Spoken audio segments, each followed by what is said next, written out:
এখানে আমরা গত এক সপ্তাহ আগে ভোট চাইতে এসেছিলাম, আমাদের গ্রামে ঢুকতে দেয়নি। তারপর হেসে হাতে করে দাঁড়িয়ে ঘুরে বেড়াইছে, আপ ডাউন করছে, বলছে যে বাড়িতে ঢুকবে আমরা চোর বলে ওদের আটকাবো, আটকে আমরা ওদেরকে হয়েছে করবো, হলে চোর বলে ধরে দেবো, ধরে দিয়ে ওদেরকে আমরা হলে আটকে ধুয়ে পুলিশ দিয়ে ধরে দেবো। এই কথাটা বলছে ওই বিএমপির লোকজন, আলিহিম আর আরেকটা কে যেন নাম, হায়দার আর আলিহিম, জি। আর আরেকজন আছে, ওর নামটা আমার মনে নেই। ওরা মেলা কয়জন, ওদের হলো 7-8 জন, ওদের একটা টিম আছে।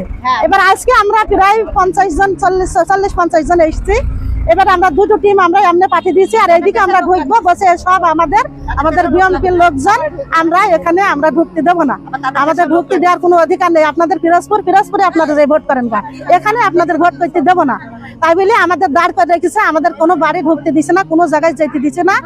আমরা বসে ঝাঁটা পাড়ন দিয়ে, যে বাড়ি ঢুকবে ঝাঁটা পাড়ন দিয়ে আমরা তাড়বো। আর আমাদের বসে এই বাড়ি ঢুকবো না, আমরা যে কোনো বাড়ি ঢুকতে যাচ্ছি বসে এই বাড়ি ঢুকতে দিবা না, এই বাড়ি ঢুকতে দেবো না, এই বাড়ি আমাদের, এই জন্য আমাদের ঢুকতে দেওয়া হচ্ছে না। গালাগালি, ভাষা খারাপ করে মহিলাদের উপরে হলো, তারা ধাক্কাধাক্কি করেছে এবং তাদেরকে এই গ্রামে দাওয়াত দিতে দেয়নি। বাংলাদেশ জামাত ইসলামের পক্ষ থেকে তারা দাওয়াতে এসেছিল, তাদেরকে বাধা প্রদান করা হয়েছে এবং বিভিন্ন মিথ্যা অপবাদ দেওয়া হয়েছে। বলছে তারা কোরআন শরীফ দিয়ে শপথ করে নিচ্ছে, আসলে এটা আমরা স্পটে এসে দেখলাম এটা বানোয়াট।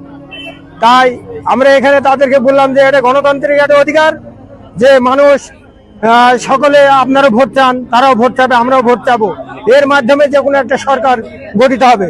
কিন্তু তারা বলছে না, আমার গ্রামে কোনো আমরা ভোট চাওয়াচাই করতে দেব না।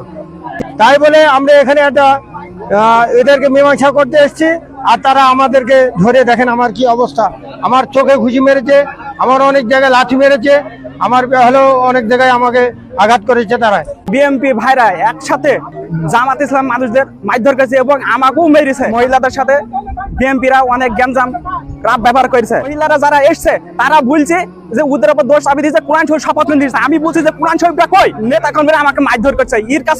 এর জন্য আমি ডক্টর ইউনূসের কাছে বিচার চাই।